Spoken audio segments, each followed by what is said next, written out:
Quisiera, por favor, hermanos, que fueran conmigo al Evangelio de Mateo, capítulo 5.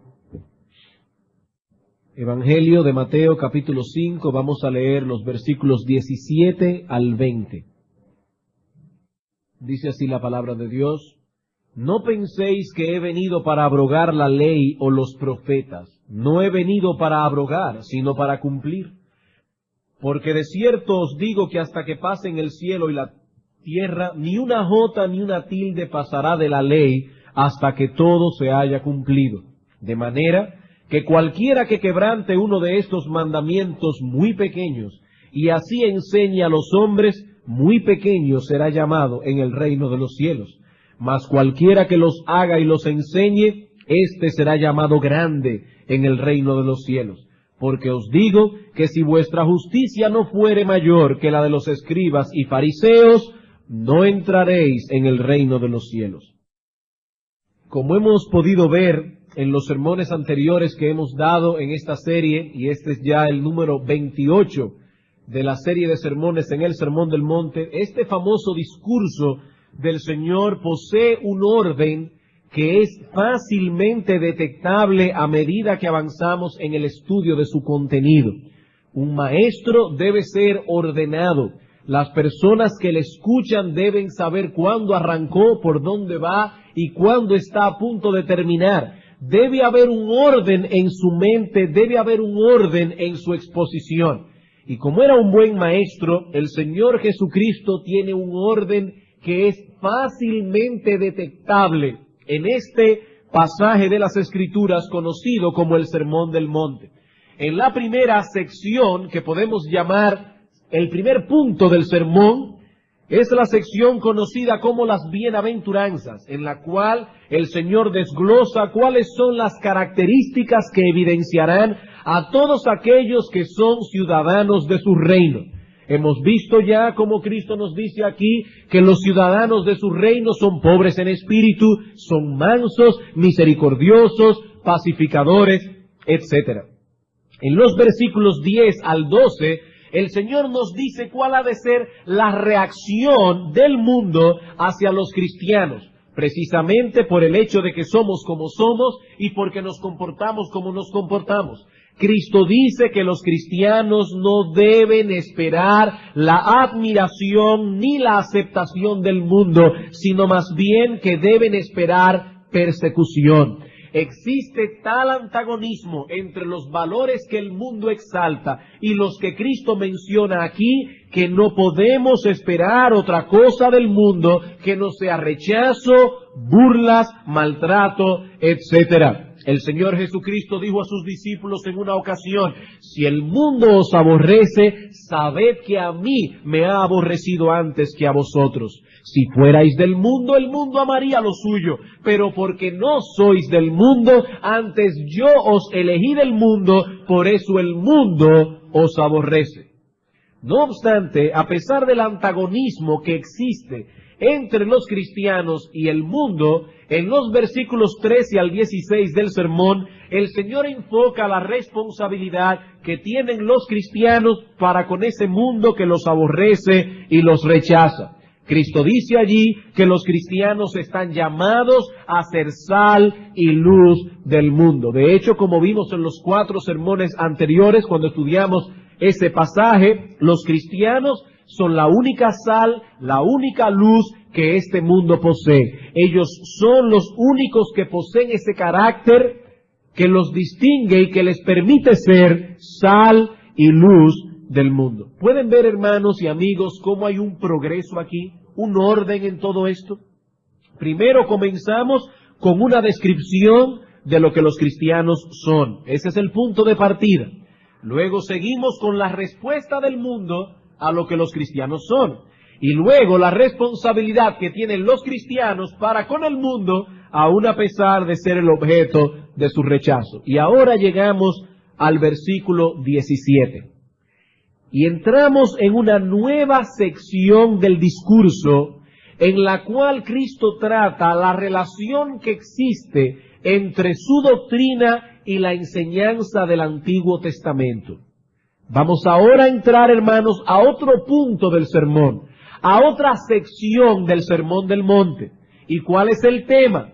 Cristo trata la relación que existe entre su enseñanza, su doctrina y la enseñanza o doctrina del Antiguo Testamento. Pero ahora noten, hermanos, esta sección no es independiente de lo que le ha precedido.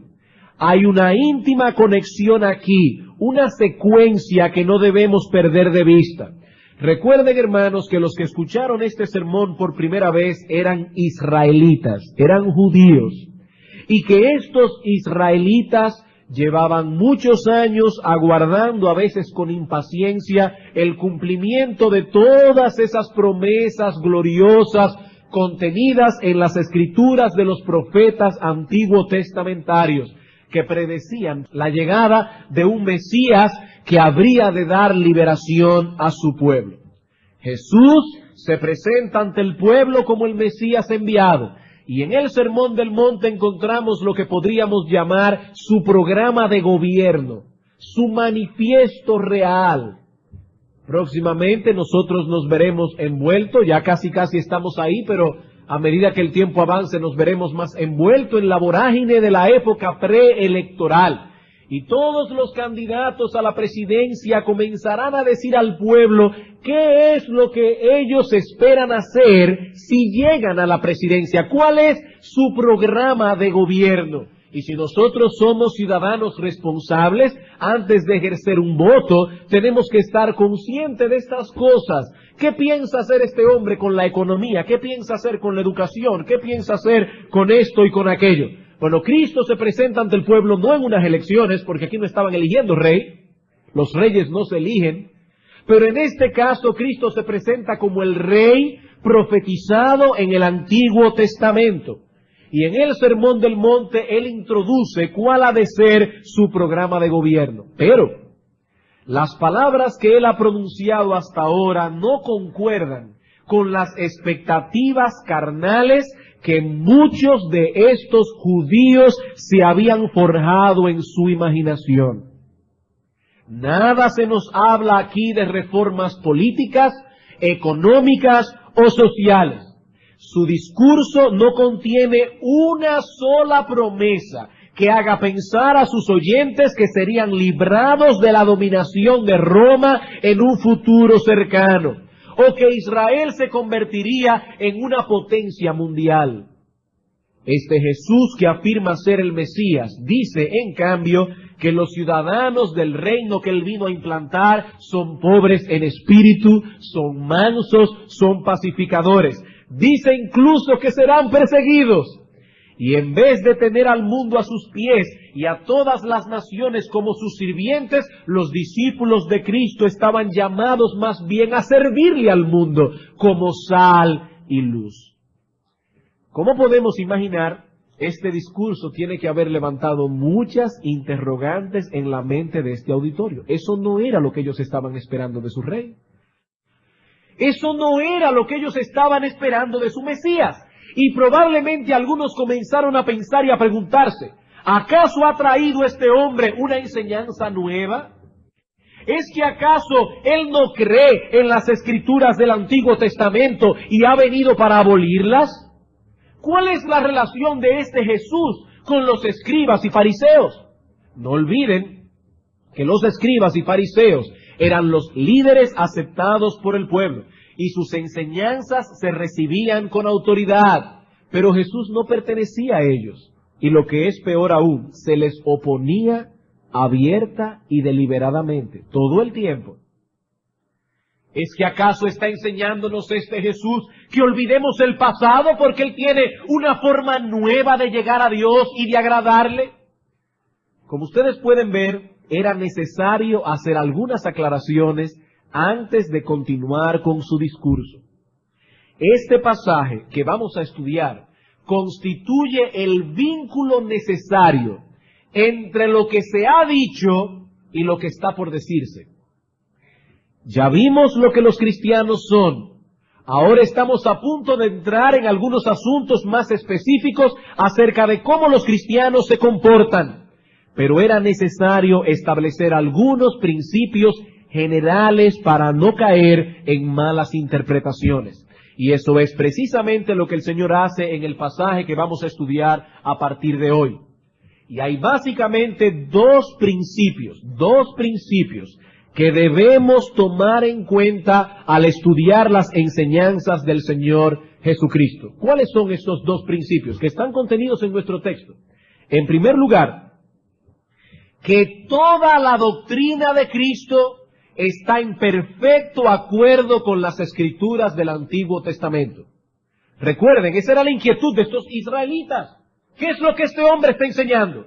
Cristo dice, todo lo que yo enseño está en perfecto acuerdo con las Escrituras del Antiguo Testamento.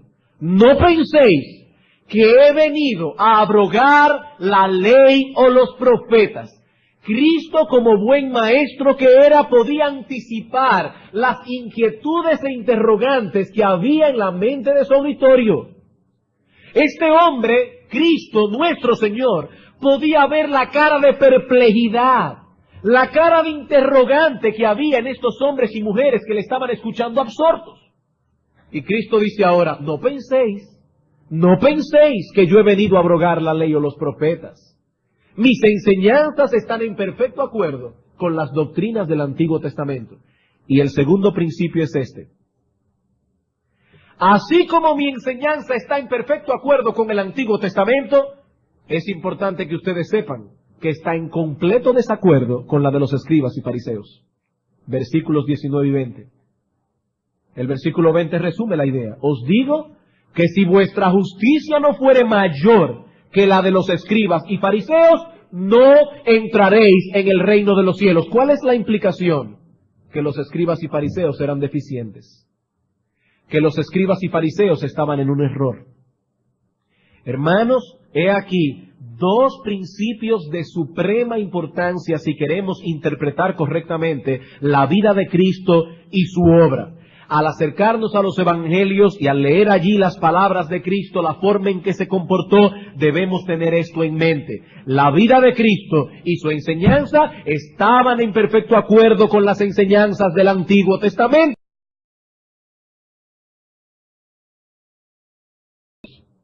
A partir del versículo 21 vamos a ver algunos ejemplos específicos de cómo los fariseos habían torcido el espíritu de la ley y cómo Cristo corrigió sus torcidas interpretaciones.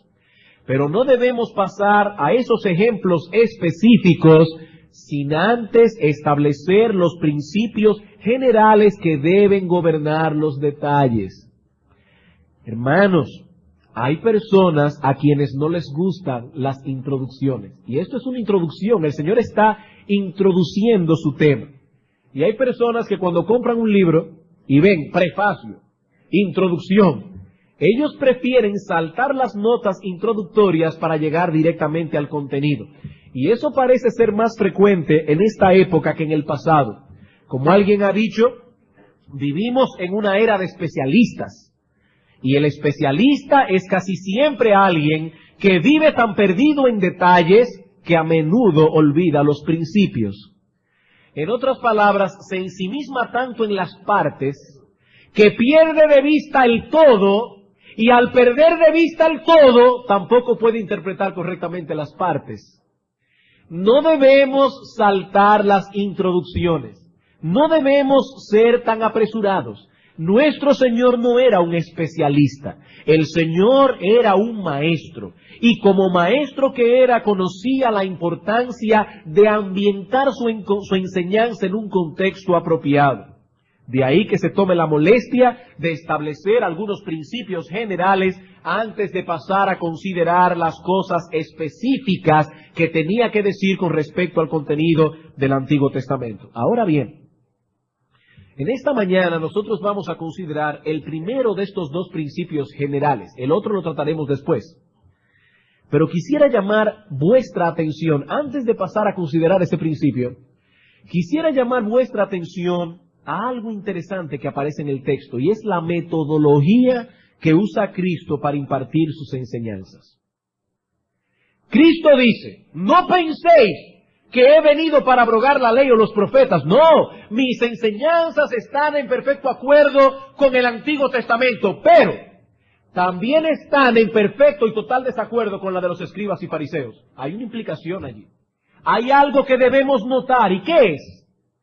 Que el Señor no se contentó con hacer afirmaciones positivas.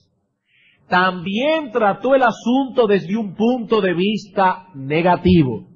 No se limitó a decir que su enseñanza estaba de acuerdo con el Antiguo Testamento, sino que también aclaró que estaba en total desacuerdo con la de los escribas y fariseos. Hermanos, consideren por un momento el impacto que eso tiene que haber tenido en la mente de aquellos que escucharon este sermón por primera vez. Los escribas y fariseos representaban la religión oficial de Israel. Cuando Cristo vino a enseñar, ellos, ese grupo, eran la autoridad, la, entre comillas y subrayado. Ellos eran la autoridad en materia religiosa.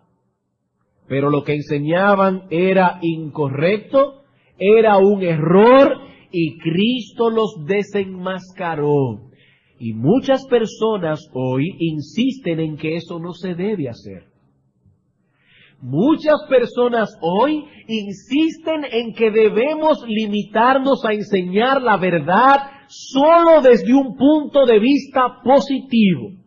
En otras palabras, debemos echar a un lado las doctrinas conflictivas que nos dividen y enseñar únicamente aquellas que nos unen. Ese es básicamente el pensamiento que gobierna a los propulsores del movimiento ecuménico. Olvidemos aquellas cosas que nos desunen. No debemos criticar el error, no debemos desenmascararlos. Pero es obvio que Cristo no asumió ese patrón irresponsable de conducta. El error es dañino. Y si queremos propagar la verdad, debemos al mismo tiempo quitar todos los obstáculos que pueden impedir que la verdad sea debidamente comprendida. Yo sé que suena más humano y más amoroso si nos limitamos a decir únicamente cosas positivas y evadimos todo tipo de crítica, evadimos entrar en conflicto con los demás aunque estén en un error evidente. Pero hermanos, eso no es amor, eso no es gentileza, eso es falta de convicción y es falta de compromiso con la verdad. No confundamos una cosa con la otra.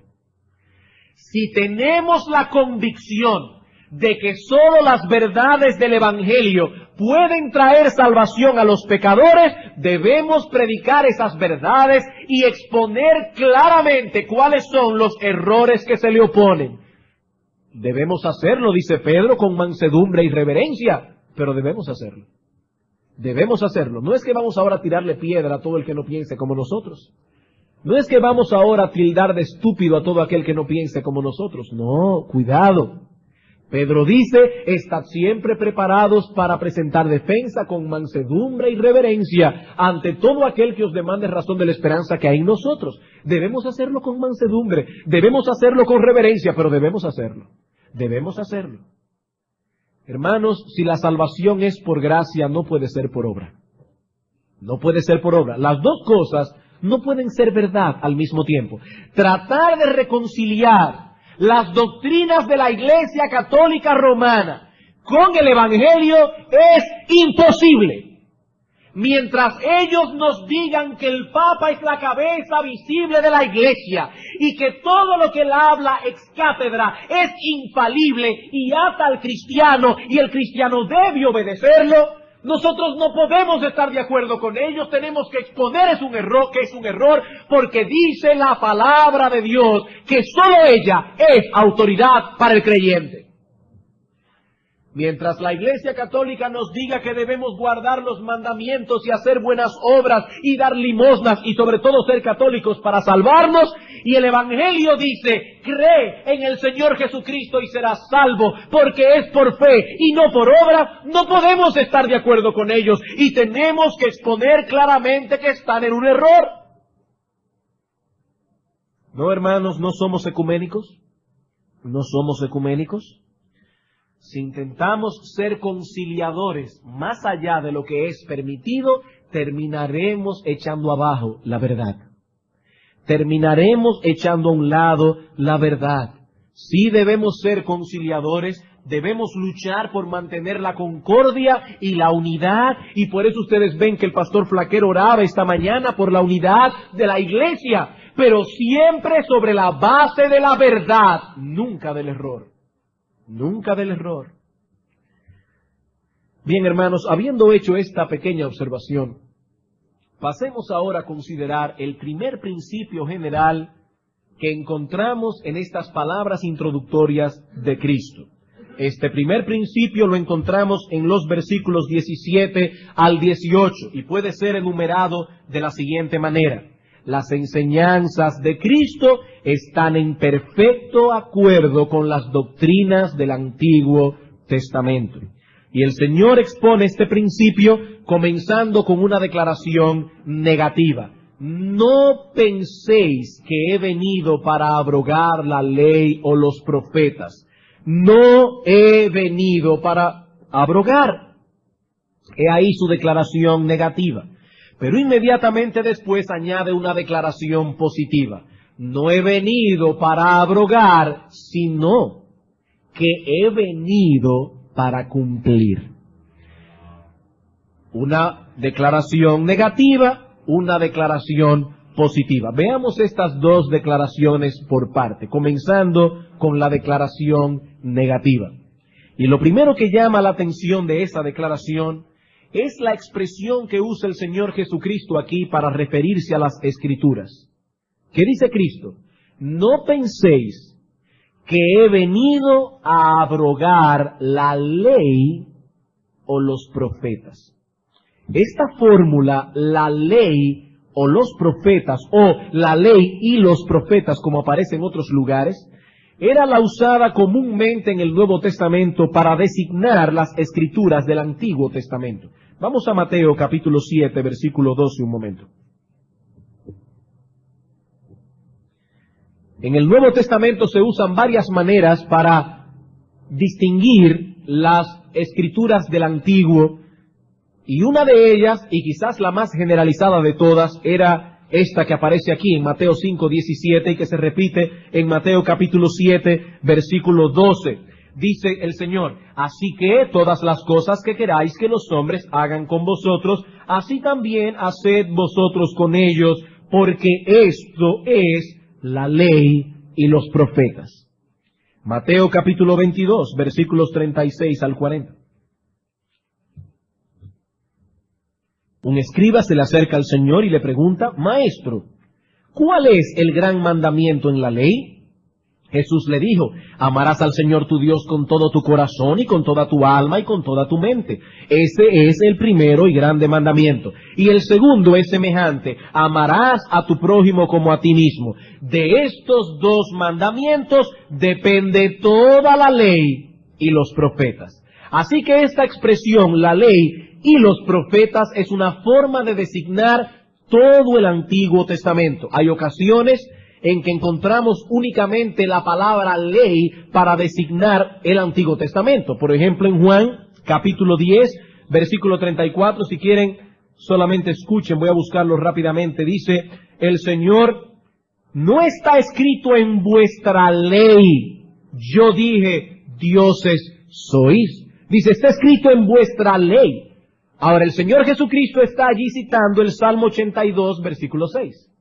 No está citando únicamente la ley mosaica, está citando un salmo, pero le llama ley, porque en este caso la palabra ley incluye ella sola todo el Antiguo Testamento.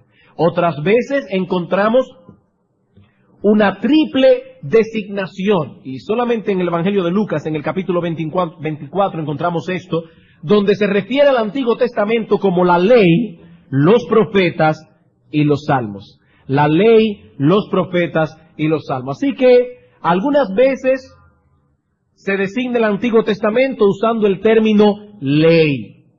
La mayoría de las veces usando el término la ley y los profetas.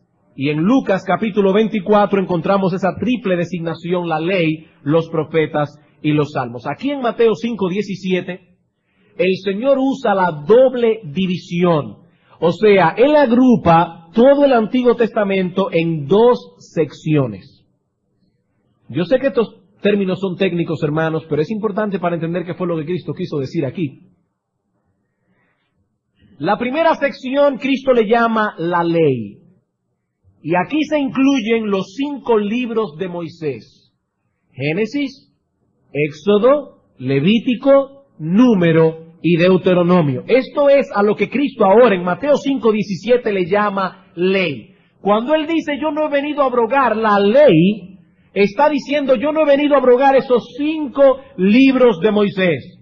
Y los profetas, designación que incluye todo lo demás.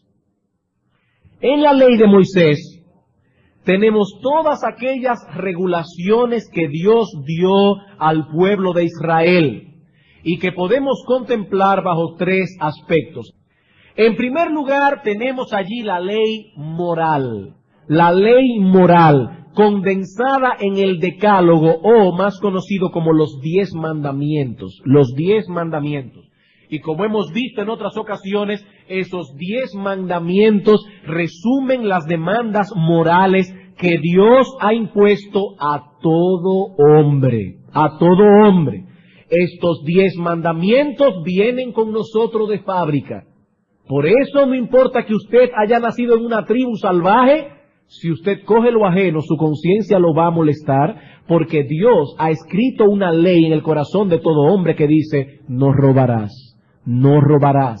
Esa ley fue escrita originalmente en el corazón del hombre. Luego fue codificada en las 2 tablas de piedra en el monte Sinaí en la época de Moisés, pero ya habían sido escritas en el corazón del hombre. Esa ley moral ata a todo hombre. Y Moisés la escribió en Éxodo capítulo 20. En segundo lugar, tenemos una serie de leyes ceremoniales en las que Dios regulaba todo el sistema religioso de Israel, con sus sacrificios, sus fiestas solemnes, sus ritos, sus ceremonias, etc.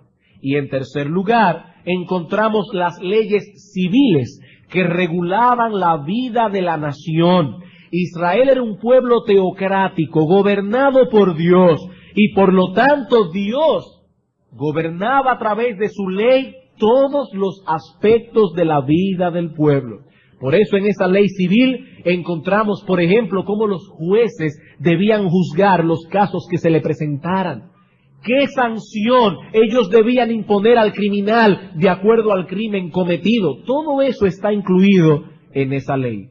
Así que tenemos ley moral, los 10 mandamientos, leyes ceremoniales, todos esos sacrificios, ritos, abluciones, etcétera, ley civil. Y Cristo dice ahora, yo no vine a abrogar esa ley.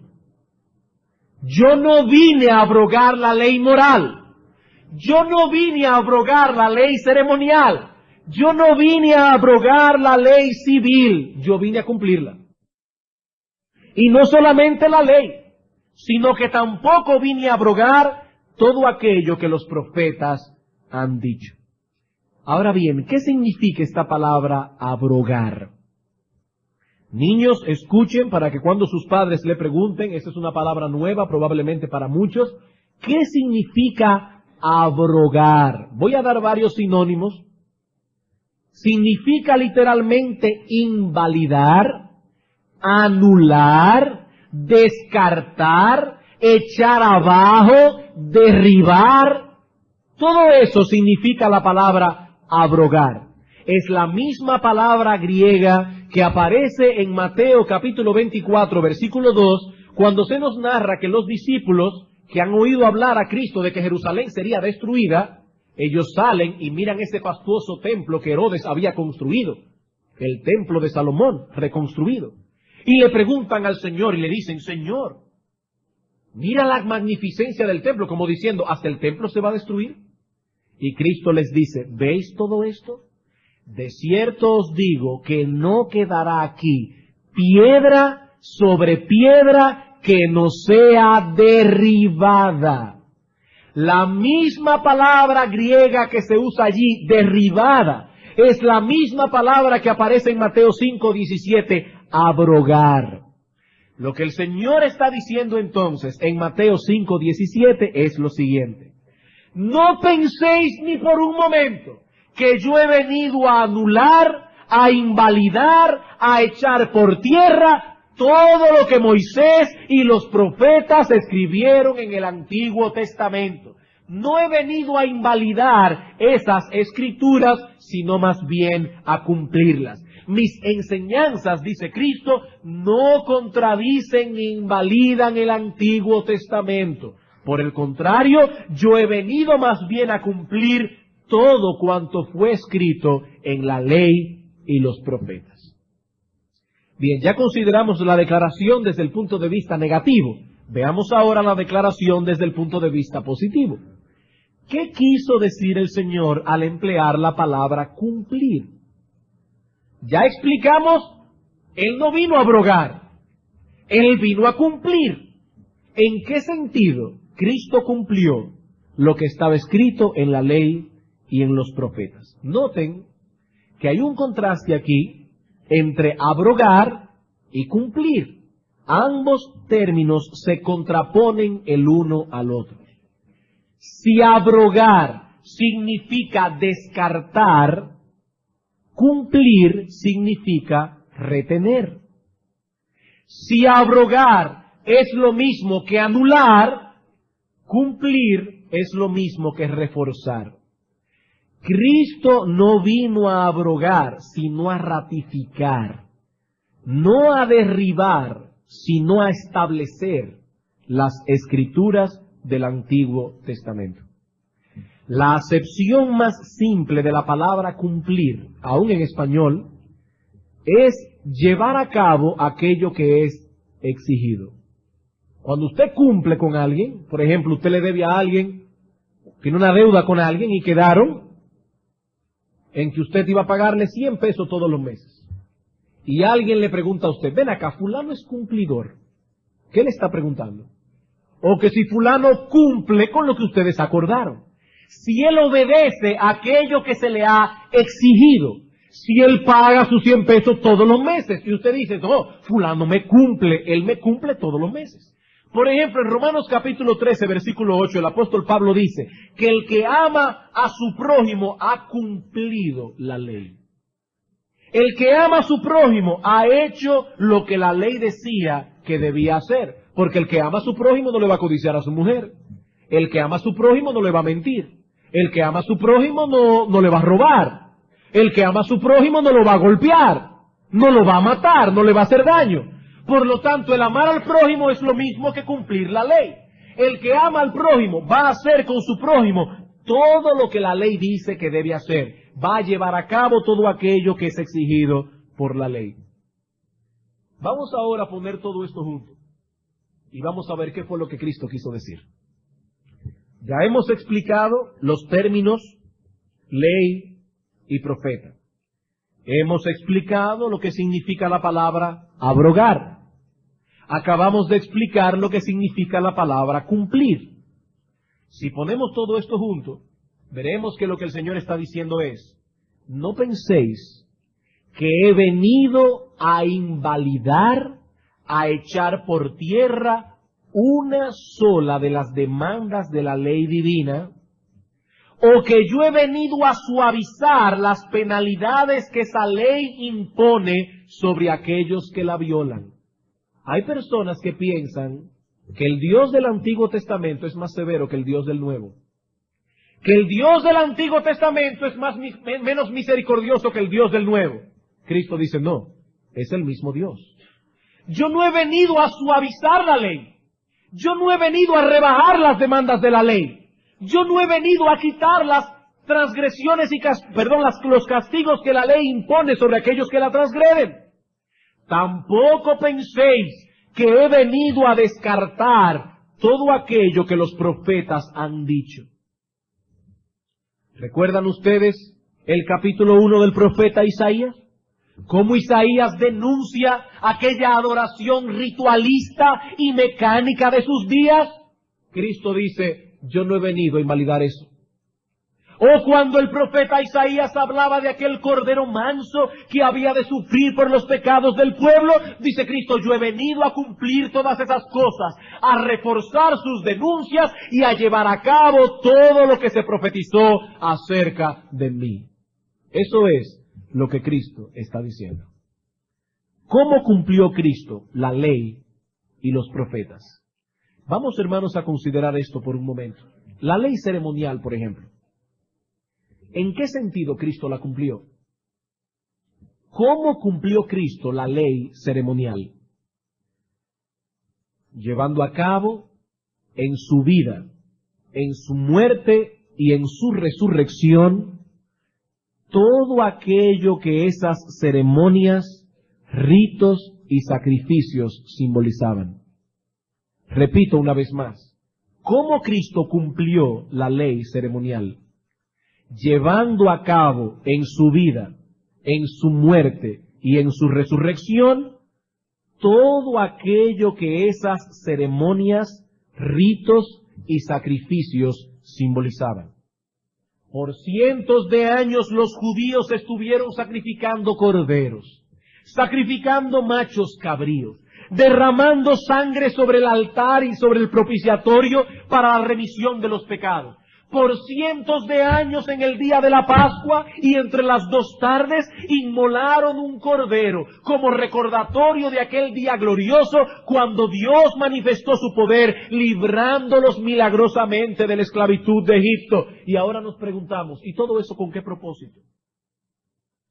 Como una preparación para aquel día de la Pascua cuando el Cordero de Dios sería inmolado para dar al pueblo escogido no la liberación de unas cadenas literales, sino más bien la liberación de la esclavitud del pecado. Por eso cuando Cristo iniciaba su ministerio y Juan el Bautista lo vio venir, pronunció sobre él lo que podríamos llamar una sentencia de muerte.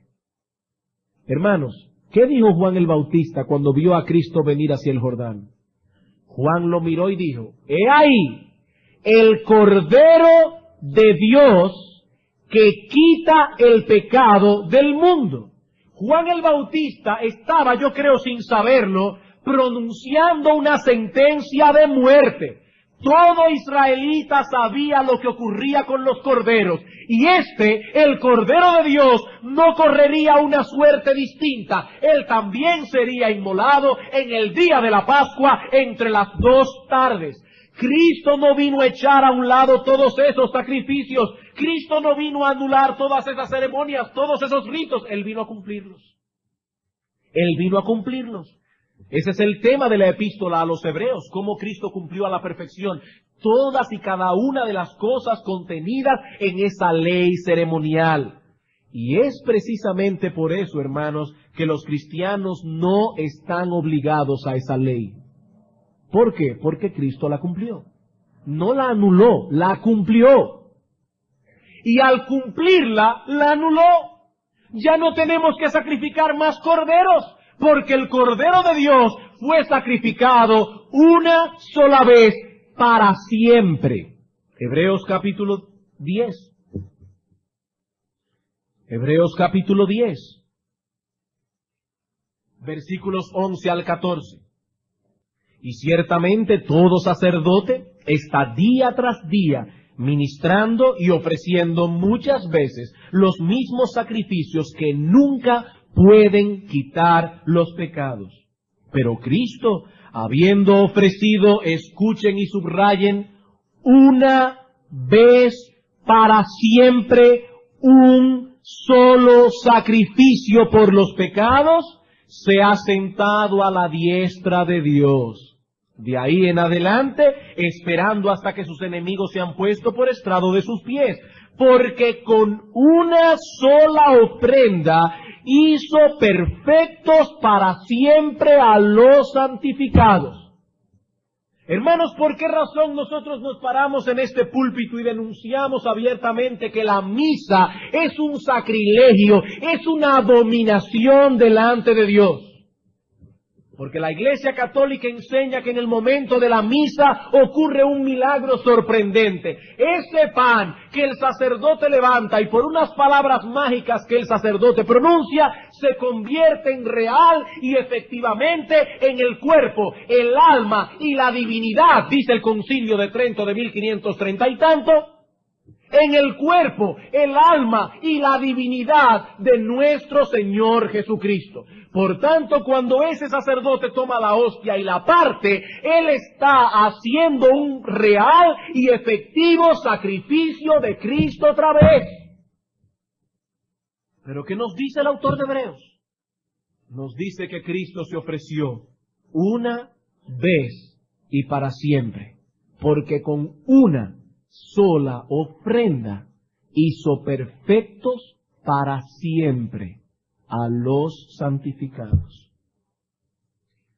Y es precisamente por eso también que ya no necesitamos más sacerdotes.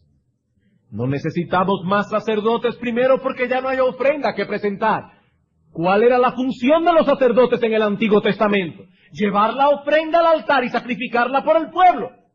Pero Cristo ya hizo un sacrificio que fue único, irrepetible.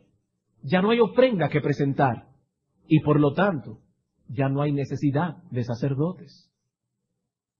Y la segunda razón por la cual los sacerdotes tenían que venir uno tras otro es porque ninguno era eterno. Cada vez que moría un sacerdote tenía que ser sustituido por otro sacerdote. Pero ¿qué nos dice Hebreos capítulo 7, versículo 23? Y los otros sacerdotes llegaron a ser muchos, debido a que por la muerte no podían continuar. Mas este, por cuanto permanece para siempre, tiene un sacerdocio inmutable. Y la palabra aquí puede ser traducida, tiene un sacerdocio intransferible. El sacerdocio de Cristo no se transfiere, por lo cual puede también salvar perpetuamente a los que por él se acercan a Dios, viviendo siempre para interceder por ellos. Porque tal sumo sacerdote nos convenía, santo, inocente, sin mancha, apartado de los pecadores, hecho más sublimes que los cielos, que no tienen necesidad cada día como aquellos sacerdotes de ofrecer primero sacrificios por sus propios pecados y luego por los del pueblo, porque esto lo hizo una vez para siempre, ofreciéndose a sí mismo. Porque la ley constituye sumos sacerdotes a débiles hombres, pero la palabra del juramento posterior a la ley, al Hijo, hecho perfecto para siempre. Es por eso que cuando leemos en el Evangelio de Lucas el relato de la crucifixión, Lucas nos dice, cuando llegó el día de la Pascua en que era necesario sacrificar el Cordero de la Pascua, era necesario, ya no es necesario. Y es por eso que dice Pablo en el Gálatas, he aquí os digo que si alguno se circuncida para guardar la ley, en nada le aprovechará Cristo. En nada le aprovechará Cristo. Y lo mismo podemos decir de la ley civil. Esa ley ataba al pueblo de Israel como nación teocrática y Cristo, como buen israelita que era, cumplió esa ley a la perfección. Pero esa ley no ata al cristiano, porque nosotros no somos judíos en un sentido nacional. No somos judíos. La iglesia de Cristo está compuesta por hombres y mujeres de todas las naciones, pueblos y lengua, que ahora están llamados a respetar y obedecer las leyes civiles que rigen la sociedad en que nos ha tocado vivir. Por eso cuando yo descubro un ladrón en mi casa no le corto la mano. Eso se hacía en el Antiguo Testamento. Pero esa ley no nos rige. Lo llevamos al tribunal y que el tribunal se encargue de él. Por eso cuando se descubre a un adúltero no se le mata a pedradas. En el Antiguo Testamento el adulterio era condenado por la pena capital. Y cuando se descubría a un adúltero, a una adúltera, lo mataban públicamente. Esa no es la ley que rige nuestra nación. Esa no es la ley.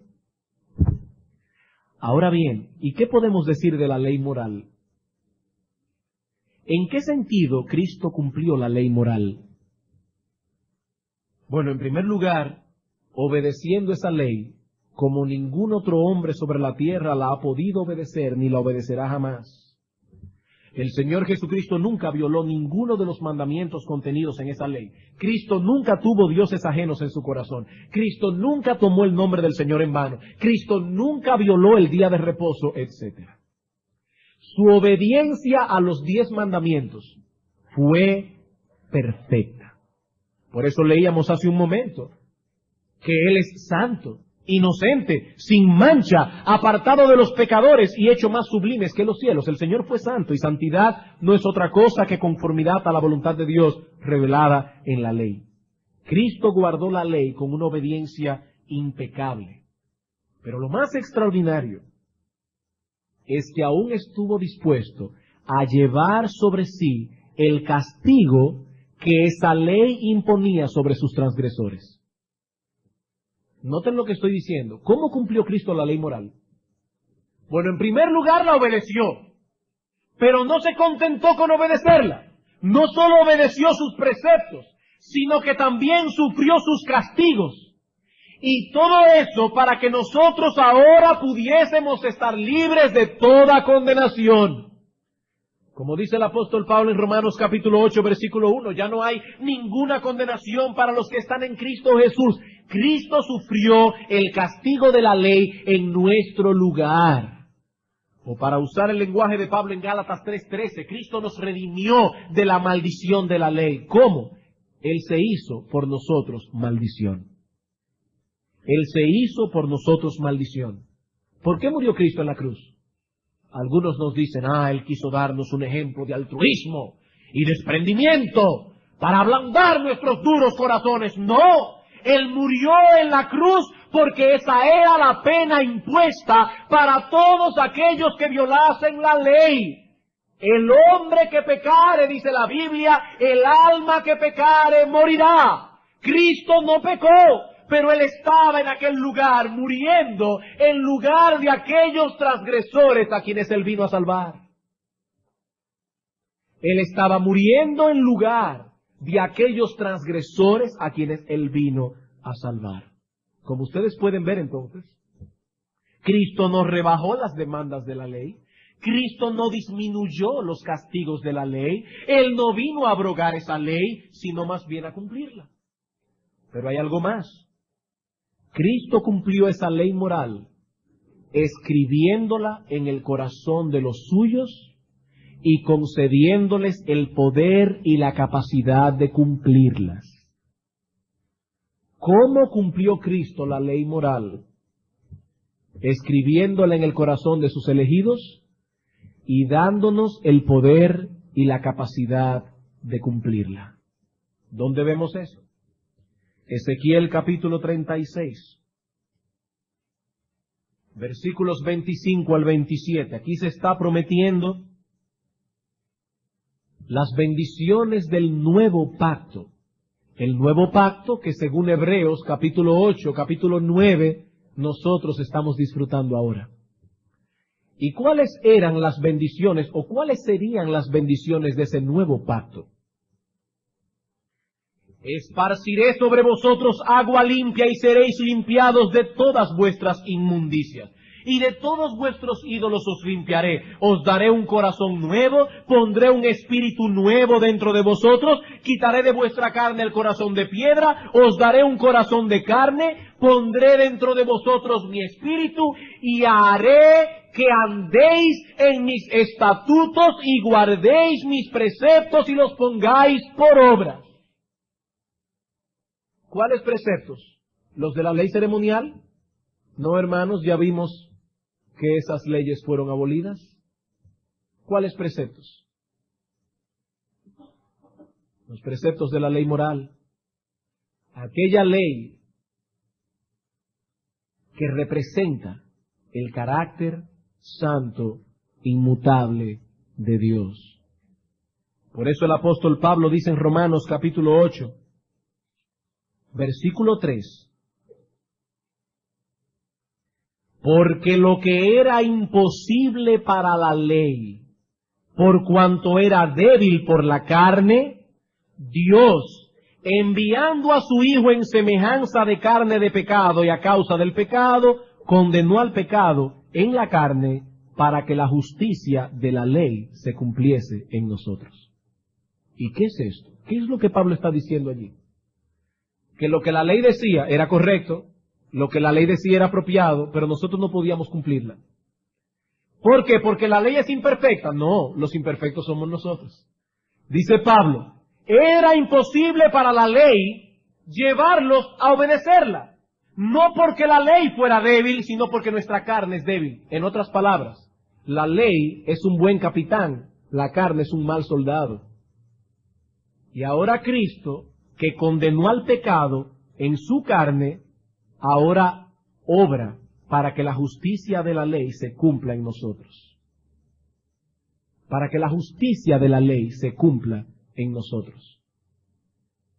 Primero a los Corintios, capítulo 7. Primero a los Corintios, capítulo 7, versículo 19. Vean aquí el contraste. Pablo dice, la circuncisión nada es. Si la ley ceremonial hubiese estado vigente, Pablo no hubiese podido decir tal cosa. La circuncisión nada es. La incircuncisión nada es. Pero ¿saben lo que sí es? El guardar los mandamientos de Dios. Si la ley ceremonial ya no está vigente, la ley civil ya no está vigente, pero la ley moral, Dios la escribió por su Santo Espíritu en el corazón de los suyos. Y de esa manera Cristo cumplió la ley. ¿Cuántas cosas están incluidas en esa pequeña frase? Yo no he venido a abrogar la ley, yo vine a cumplirla. Pero Cristo no vino únicamente a cumplir la ley, sino también los profetas. Y ya no puedo detenerme mucho en este punto, pero lo que voy a decir es esto. Cristo cumplió los profetas básicamente de dos maneras. Por un lado, reforzando las demandas que los profetas pusieron sobre el pueblo en su predicación, y en segundo lugar, cumpliendo en su vida y ministerio todo lo que los profetas habían predicho acerca de él. Constantemente vemos a los profetas del Antiguo Testamento llamando al pueblo al arrepentimiento, amonestándoles por su ritualismo vacío y sin corazón, advirtiéndoles del juicio venidero. ¿Y acaso fue Cristo en su predicación diferente a ellos? No, Cristo no vino a suavizar esas demandas proféticas. Cristo vino más bien a reforzarlas. Por eso en Marcos capítulo 7, versículos 5 al 9, dice a esos judíos hipócritas, bien profetizó de vosotros Isaías, este pueblo de labios me honra, pero su corazón está lejos de mí. Cristo no vino a suavizar las demandas proféticas, sino más bien a reforzarlas.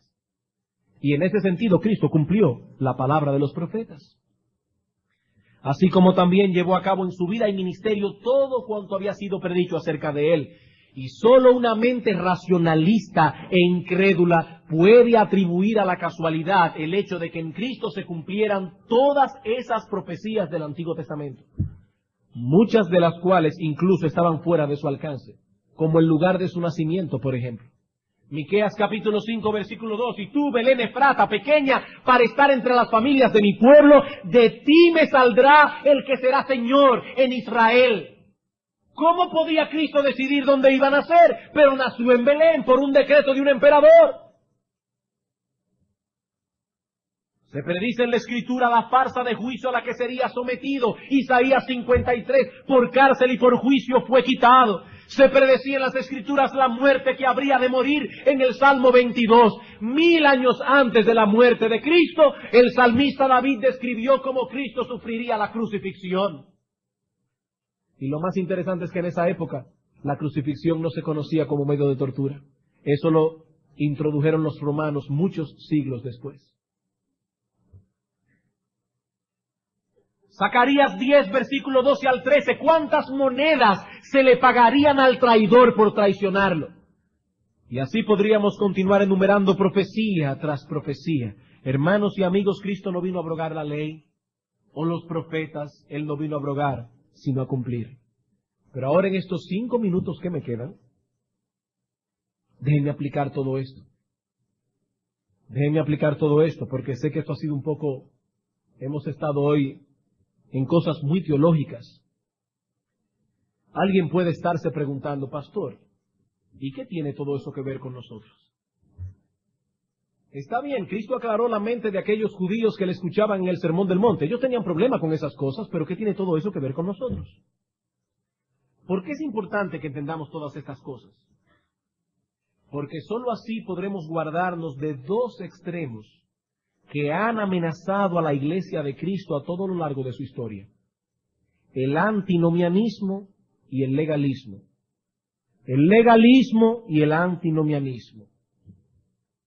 Muchas personas al día de hoy pretenden someter a los cristianos a una serie de leyes que ya no tienen potestad sobre nosotros porque Cristo las cumplió en nuestro lugar. Nos dicen que los cristianos deben continuar guardando el sábado, exactamente como lo hacían los judíos en el Antiguo Testamento. Nos dicen que los cristianos no debemos comer cierto tipo de carne, a pesar de que dice el apóstol Pablo, de todo lo que se vende en la carnicería, ve, compra y come, sin problema de conciencia, porque del Señor es la tierra y su plenitud. Eso es legalismo, hermanos. Y Cristo nos libró de esa ley. Eso es una comprensión deficiente del alcance de la obra de Cristo en la cruz del Calvario. Si usted quiere ser vegetariano, porque entiende que las cosas deben ser lo natural mejor, sea vegetariano, pero no por un problema religioso. No por un problema religioso. Que de paso yo siempre he dicho que yo soy naturista del todo, porque yo nunca he visto nada más natural que una vaca, un pollo. Pero si usted cree que comer carne hace daño, está bien, no hay problema. Hágalo por un problema dietético, pero no por un problema religioso. Mientras yo vea en la Escritura que el apóstol Pablo dice comer sin preguntar nada por motivo de conciencia, porque del Señor es la tierra y su plenitud, seguiré comiendo lo que yo entiendo, claro que es mejor para mi salud. Pero no por un problema religioso. Legalismo. Legalismo. No, hermanos, no somos legalistas. Pero, entonces tenemos en el otro extremo a aquellos que pretenden relevar a los cristianos de todo tipo de obligación con respecto a la ley de Dios. Y es a eso que llamamos antinomianismo. De anti, que significa en contra de, nomos, que significa ley. Un antinominiano es aquel que dice, yo no estoy bajo la ley. No vengan hablándome a mí de guardar el día del Señor. No vengan hablándome a mí de esto, de aquello. Yo no estoy bajo la ley. Hermanos, esa ley es un reflejo del carácter santo de Dios. Es una ley inmutable que obliga a todos los hombres en todas las épocas.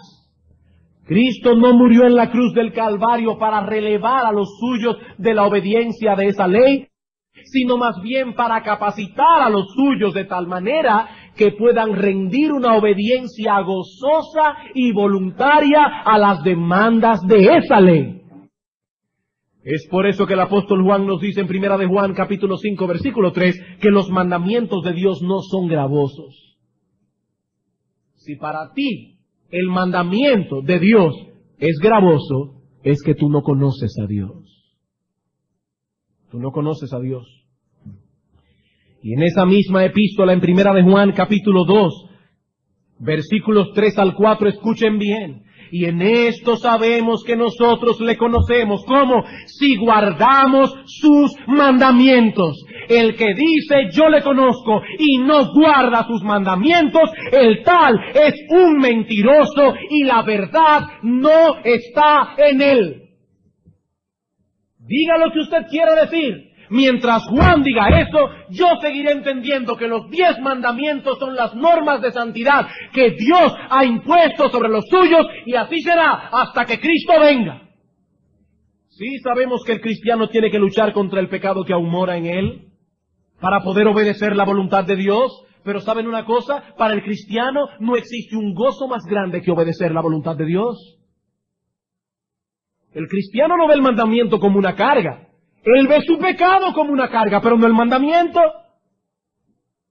No es en ese sentido que sus mandamientos no son gravosos. Para un verdadero cristiano no es una tortura apartar un día de cada 7. No el sábado como los judíos, no guardando el sábado con todas esas leyes ceremoniales que se imponía sobre la ley ceremonial. Pero el apartar un día de cada 7 continúa estando escrito en los 10 mandamientos. Y para un verdadero cristiano no es una carga apartar un día de cada 7 para dedicarlo a Dios en una forma especial. No, hermanos, nos gozamos en ese precepto, nos anticipamos con gozo y con ansia a la llegada de ese día. Y amigo, si tú no conoces ese gozo, si esto es para ti una carga pesada, tú no tienes parte ni suerte en este asunto, porque la ley de Cristo no ha sido escrita en tu corazón. Si para ti es mejor irte a una playa en el día del Señor, no, amigo, la ley de Dios no ha sido escrita en tu corazón. Si para ti no es un gozo estar aquí escuchando la palabra de Dios junto con el pueblo de Dios, cantar alabanzas al Señor, tú no conoces a Dios.